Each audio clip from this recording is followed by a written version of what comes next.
আসসালামু আলাইকুম। যারা ভিডিওটা ক্লিক করছেন মালয়েশিয়াতে বৈধতা দিবে নাকি দিবে না এটা জানার জন্য, তাদেরকে আগেই বলে দিই ভাই, আমার যতটুকু জ্ঞানে যা বলে আর কি, আমার জ্ঞানে যা বলে তা হইতেছে যে মালয়েশিয়াতে আর কোনোদিন অবৈধদেরকে বৈধতা দিবে না ভাই। এটা একদম 100%, মানে আমার যেটুকু ধারণা। আমি আল্লাহর কাছে দোয়া করি যাতে আমি ভুল হই, কিন্তু সারা দুনিয়ার যে অবস্থা, মালয়েশিয়ার যে অবস্থা, সব কিছু মিলাইয়া আমি বলতে পারি যে মালয়েশিয়া তার কোনোদিন বৈধতা দিবে না ভাই। বৈধতা না দেওয়ার অনেকগুলো কারণ আছে, তো মেন যে কারণগুলো সেগুলাই বলি। যদি আপনার কাছে শুনে মনে হয় যে আমার কথাগুলো বাস্তবসম্মত, তাহলে মনে করেন যে আমার সাথে একমত হইতে পারেন। বৈধতা না দেওয়ার প্রধান কারণ হইতেছে মালয়েশিয়ার রানিং গভর্নমেন্ট। এই গভর্নমেন্ট একদমই অ্যান্টি ইমিগ্রেন্ট, মানে এরা চাই না বিদেশি কর্মী থাকুক এখানে। আর যার কারণে তারা অলরেডি একটা বিল পাস করছে সংসদে যে মালয়েশিয়াতে যে 16% যে ফরেনার আছে, 16% থেকে 10% তারা নিয়ে আসবো। শুনছিলাম আগে 12%, কিন্তু এখন শুনতেছি যে 10% নিয়ে আসবো। মানে আগে যেখানে 100 জনের মধ্যে 16 জন ছিল বিদেশি কর্মী, এখন ওইখানে 10 জন বিদেশি কর্মী হইব। আর এটা টার্গেট ছিল 2026 সালে করবো। অলরেডি 2026 সাল আসে নাই। 2026 সাল আসার আগেই মনে করেন যে অলরেডি 10% নিয়ে আসা পড়ছে এরা। আর আমরা যারা বসে আছি, নতুন বছর আসলে ভিসার সুযোগ দিবে, এটা হচ্ছে একদম ভুয়া কথা, কোনো চান্সই নেই। আর তার চেয়ে বড় কথা হইতেছে, নতুন সরকার আসলেও যদি দেয়, ওইটারও কোনো সম্ভাবনা নাই। কারণ নতুন সরকার আস্তে আস্তে, মানে মালয়েশিয়ার ইলেকশন হইব 2027-এর ফেব্রুয়ারিতে। তো 2027-এর ফেব্রুয়ারিতে ইলেকশন হইব, আর ওই ইলেকশনে হাই চান্স, 100% চান্স আছে এই সরকারি আবার সরকার গঠন করব। আমি বিশ্বাস করি, আমি চাই আল্লাহর কাছে, আল্লাহ যাতে আমার ভুল প্রমাণিত করে।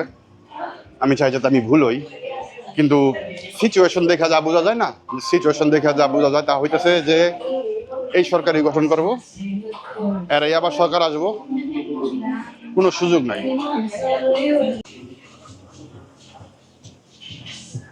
আর 2026 সালে সারা দুনিয়াতে একটা বড় কিছু একটা হইতে যেতেছে, একটা উল্টাপাল্টা কিছু একটা হইব।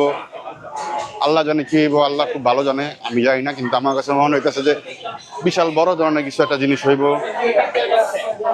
কারণ সারা দুনিয়াতে অ্যান্টি ইমিগ্রেন্ট, মানে ফরেন ওয়ার্কার যারা, এদেরকে ভাগানোর লেগে সারা দুনিয়াতেই মনে করেন একটা প্রোটেস্ট চালু হয়েছে। ইউরোপ, আমেরিকা, কানাডা, অস্ট্রেলিয়া সব জায়গায় মনে করেন লোকালরা মনে করেন যে ধুমায় আন্দোলন করতেছে যে বিদেশি ভাগাও। আর মালয়েশিয়া তো এটার বাইরে না। মালয়েশিয়াতে এখনো প্রোটেস্ট শুরু হয় নাই। প্রোটেস্ট শুরু হওয়ার আগেই মালয়েশিয়ান গভর্নমেন্টই খুবই স্ট্রং অ্যাকশন নিছে। আর 26 সালে মনে করেন প্রচণ্ড পরিমাণে ক্রাইসিস হইব ইকোনমিক্যালি, সারা দুনিয়া মনে করেন যে ধ্বংসের পথে। তো যার কারণে মালয়েশিয়ান সরকার আগে থাকতেই রেডি হয়ে যেতেছে যে আগে থাকতেই যদি মনে করেন যে ফরেনারদের কমায় দেয়, তো ওই হিসাবে তো দেশের জন্য খুব ভালো হয়। তো এই কারণেই মনে করেন যে মালয়েশিয়ান সরকার খুবই স্ট্রিক্ট বিদেশি কর্মী দেশে পাঠানোর লিগা। কাউরে কোনো সুযোগ দিতেছে না, কোনো ছাড় দিতেছে না।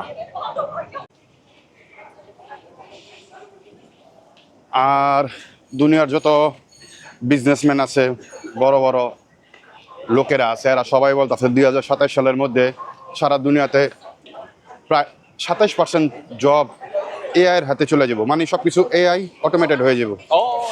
2027 কইছে, এটা লোক একটা মিথ্যা কথা কইছে। 2027 না, 2026-এর জুন জুলাইয়ের মধ্যেই মনে করেন যে এআই পুরো দুনিয়ার সারা দুনিয়ার মধ্যে মনে করেন যে 27% জব এআই নিয়ে নিব। মানে 100 জনের মধ্যে 27 জনের জব এআই এর নিয়ে নিব। যদি 100 জনের মধ্যে 27 জনের কাজ এআই নিয়ে নেয়, তাহলে ওই 27 জন কি করব? আর ওই 27 জনের মধ্যে যদি মনে করেন যে 15 জন ফরেনার থাকে, আর যদি মনে করেন 12 জন লোকাল থাকে, তাহলে তো শেষ, পুরাই শেষ। তো ওই ফরেন যেটা আছে, ফরেনারে নিয়ে তো তারা চিন্তা করবো না, তারা চিন্তা করবো লোকাল যে 12 জন আছে, ওই 12 জনকে কেমনে বাঁচিয়ে দিব।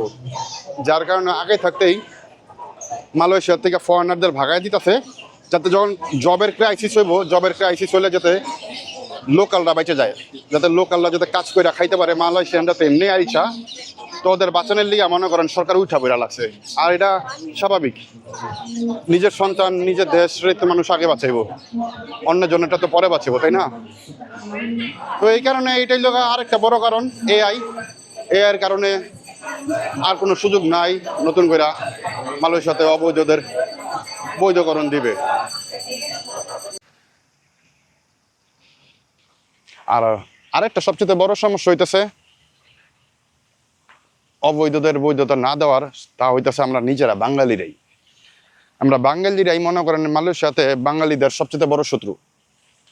মানে আমাদের ভিতরে এত হিংসা আর এত ইমানের জোর কম যা বলার মতো না। মনে করেন যারা এখন লোকাল আছে এরা তো মনে করেন অলরেডি ঘৃণা করা শুরু করছে, এদের একটা রিজন আছে, কারণ আছে। কিন্তু যারা বৈধ আছে এখন বাঙালিরাও মনে করেন বাঙালিদেরকে ঘৃণা করা শুরু করছে, হিংসা করা শুরু করছে। ইমানের জোর এত কম, মনে করতেছে যে যারা অবৈধ আছে এরা থাকলে মনে হয় এদের রিজিক কমা যাব। কিন্তু ভাই রিজিক তো আসে উপর থেকে। আরে ভাই মানে ফেসবুকে বা টিকটকে গেলে ভরপুর কমেন্ট দেখা যায়, যারা অবৈধ তাদেরকে বলতেছে ভাই আপনারা চলে যান, আপনাদের জন্য এই সমস্যা, আপনাদের জন্য ওই সমস্যা। মানে একটা বিদিক একটা অবস্থা। যারা অবৈধ হয়েছে এরা তো আর মনে করেন যে ইচ্ছা করে অবৈধ হয় না রে ভাই। সরকার মনে করেন খারাপ উপরে পোল্টি দিয়ে দিল যে আমার ইজির ভিসা রিনিউ হইব না। এই একটা ডিসিশনের কারণে মনে করেন যে প্রায় 2 লাখ থেকে 2.5 লাখ লোক মনে করেন অবৈধ হয়ে গেল। তারপরে আর্টিকেল 2 যখন শুরু হইলো অনেক লোকের ভিসা হইয়াও ক্যান্সেল হয়ে গেছে। কারণ সরকারের উপরে থেকে একদম চাপ যে যত পারো কমাও, কারো যেন ভিসাই না হয়, কেউ যেন ভিসাই না পায়, পারলে সবাই ভিসাই ক্যান্সেল করে দাও, কমাই দাও। আর যেসব ভাই ব্রাদার মানে বললাম না যে বাঙালির একটা বড় কারণ ভিসা না হওয়ার বা বৈধতা না দেওয়ার কারণ হইলো যারা বৈধ আছে না এরা মনে করে নিজের বাপ মার লিগেও মনে দোয়া করে কিনা আমার সন্দেহ, বা করলে করতে পারে, বা নিজের বউ সন্তানের লিগেও দোয়া করে কিনা যাই না। তবে এটা 100% শিওর আমি যে ওই হারামখোররা মনে করেন যে নামাজে বইয়া দোয়া করে আল্লাহ আর যেন বৈধতা না দেয়, আল্লাহ আর যাতে বৈধতা না দেয় আল্লাহ। মানে আমি আমি আমার কাছে কিল্লিগা যেন মনে হয়, আমার বিশ্বাস হয় যে হারামখোরগুলা এইটা করে, নামাজে গিয়া দোয়া করে আল্লাহ আর যেন বৈধতা না দেয়। এটাও মনে করেন একটা বিশাল বড় একটা কারণ বৈধতা না দেওয়ার। উপর থেকে মনে করেন আল্লাহ মনে করেন হয়তো বা এটা আটকায় রাখছে যে না, হয়তো বা আল্লাহ মাফ করুক, আল্লাহর ইচ্ছেতে তো সব হইতাছে। তো এটাও একটা কারণ যারা বৈধ আছে এরাও মনে করেন ধুমাইয়া নামাজে গিয়া ধুমাইয়া খালি নামাজ পড়তে যাই মনে এই কারণে যে আমার দোয়া করতে হইব যে যাতে বৈধতা না দেয়। বৈধতা না দিলে আমরা যারা আছি বৈধ আমরা মনে করেন ধুমাইয়া টাকা কামামু। কিন্তু এই পাড়াগুলা বোঝে না, এই গাদাগুলা বোঝে না যে আমরা যত আমাদের শক্তি তত। এখন মনে করেন 10 লাখ 12 লাখ লোক আছে আমরা মালয়েশিয়াতে, এখন যদি এখানে 3 লাখ হয়ে যায় তার মানে কি বুঝতে পারছেন? মানে বলতেছে সব দিক দিয়ে আপনি প্রেশারে পড়বেন, আপনারা যাইকা পারবো। এখন তো মনে করেন কেউ একটা কথা কইলেও চিন্তা ভাবনা করে কয় যে না ওরা 10-12 লাখ লোক আছে, যদি ওরা এক হয়ে যায় তারা একটা ম্যাসিভ একটা কিছু একটা করতে পারে, বা একটা যে কোনো কিছু একটা হইতে পারে। এটা সব জায়গায় একটা মানে ভয়ের ব্যাপার থাকে। কিন্তু যখন কি আপনি মনে করেন হাতে গোনার লোক থাকবো তখন কেউ মনে করেন না ডরাইবো না। তে এটাই কথা ভাই, বাঙালি ভাই যারা আছেন বদদোয়া করেন না, সবার লেগে দোয়া করেন, আল্লাহর কাছে দোয়া করেন যাতে আল্লাহ আমাদের দিকে তাকায়।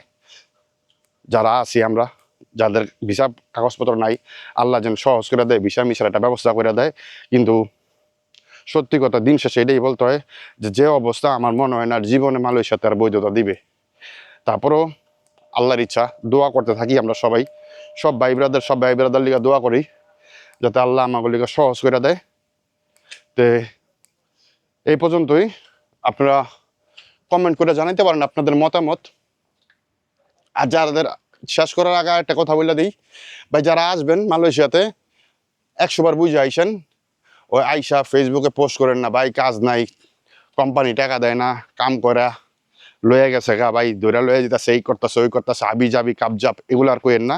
আসার আগে মনে করেন 100 বার বুঝে নিয়েন কি করবেন না করবেন। ঠিক আছে ভাই, আসসালামু আলাইকুম।